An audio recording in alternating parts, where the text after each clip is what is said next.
Hey, my name's Ash. I'm a military consultant with Bohemia Interactive. I was a senior team leader in the British military, and I spent 10 years as a frontline soldier. Intrinsically, what I'm here to do is help you guys through the AARs, which are After Action Reports.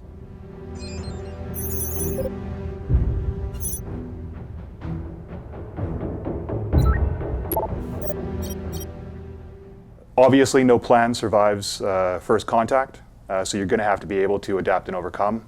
Again, I'm nothing special. I'm going to give you my experiences in a relevant way to Arma, and hopefully afterwards you can go back and play the missions again from a new perspective and have an entirely new experience with some of the hints that I've given you, or tips and tricks, etc.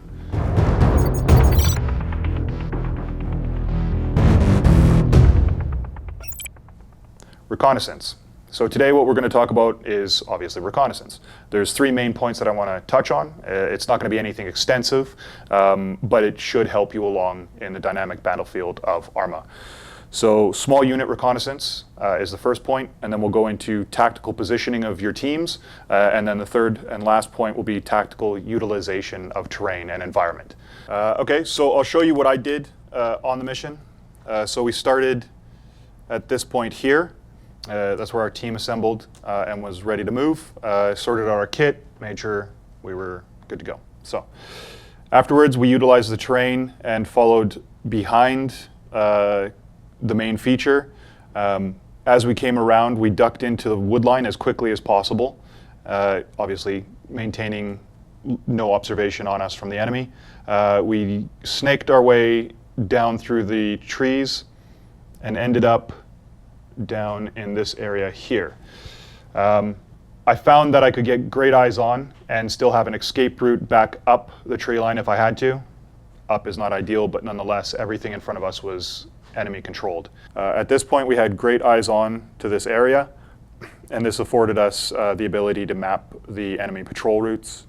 And from there, I split my team. I sent 3 call signs this way, my MGs and my medic, and myself and 2 other call signs pushed down here. At this point, we found our target here, which was the missing patrol. I treated him with first aid. He made his way back to cover, and at that point, he was able to give us vital information that led us to finding a mortar position. So basically, an overall picture of this is hiding. You're going to spend a lot of time hiding, you're going to spend a lot of time watching, and you're going to spend a lot of time learning what your enemy patrol routes are.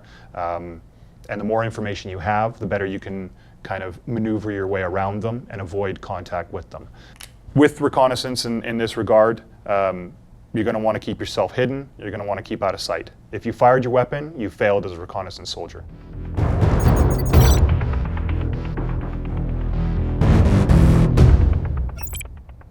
All right, so we're going to touch on combined arms and in reference to this mission and how it applies.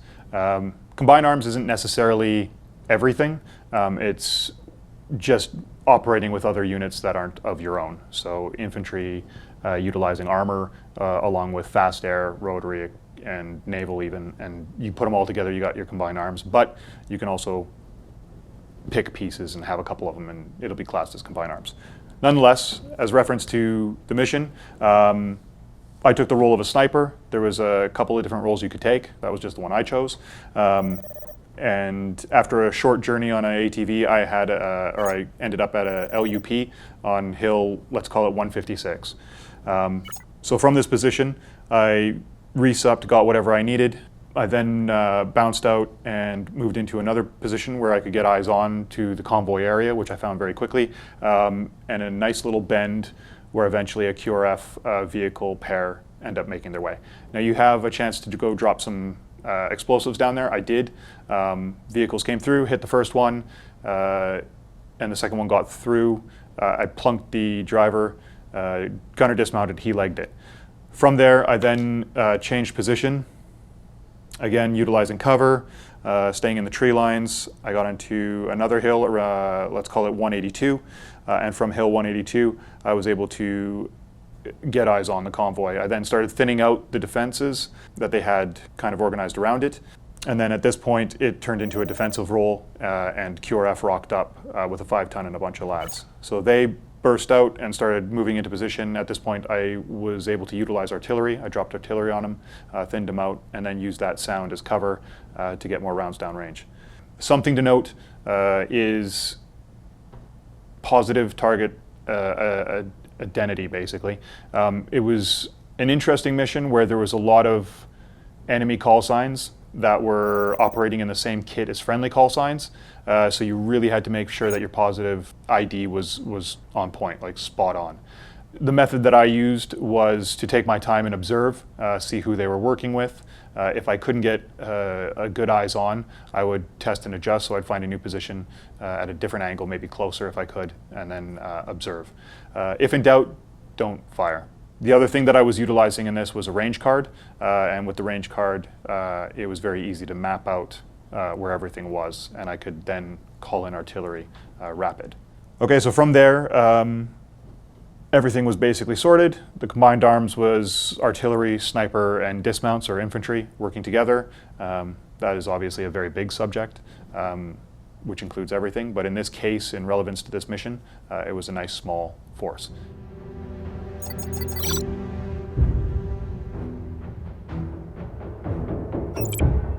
In conclusion, some key points to remember. Avoid engaging the enemy. You choose when the fight starts. Make sure you control that at all costs. Use the terrain for cover. So obviously minimize your exposure to the enemy by putting terrain between you and him. Take well-placed shots. Every shot has to count, none of this blind fire stuff. That only happens in Hollywood. Positively identify your targetry. It is paramount that you make sure you're shooting at the enemy. Map your enemy's movements and positions. Basically, by doing so, you control the battlefield, or it helps you control the battlefield, and minimizes any surprises. All right, gents. Well, that's been the conclusion. I just wanted to go over some very key points in reference to Arma and the Arma universe. I know I've been playing the game for a while, and I know you have too. I can only give you my views of it and how I would have gone about these missions. I'm sure you have your own experiences. Many of you may even be veterans yourself, and as such, you'll have a completely different approach or something similar. At the end of the day, it's up to you. It is a game, and it's to be enjoyed. And again, yeah, just enjoy yourselves. Hopefully I've given you something you can use. Cheers, lads, and thanks for your time.